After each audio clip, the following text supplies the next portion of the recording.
તમારું સ્વાગત છે અમારા વિવેક બ્લોગ ગુજરાતીમાં।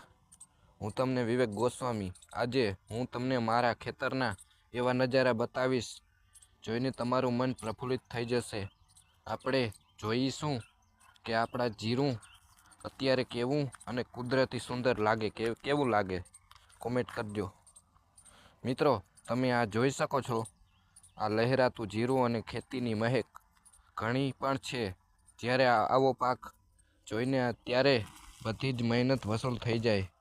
કુમળો તડકો અને પવનચક્કીનો અવાજ ખરેખર સુંદર લાગે, શાંતિનો અનુભવ કરાવે। કોમેન્ટ કરજો, જણાવજો આ દ્રશ્ય કેવું લાગ્યું। જો તમને આ વિડીયો ગમ્યો હોય અને આવા દેશી બ્લોગ આગળ જોવા માંગતા હોય તો વિડીયોને લાઈક કરજો, ચેનલને સબસ્ક્રાઈબ કરજો ને ફરી મળીશું એક નવા બ્લોગમાં। જય દ્વારકાધીશ, જય દ્વારિકાધીશ, જય દ્વારિકાધીશ।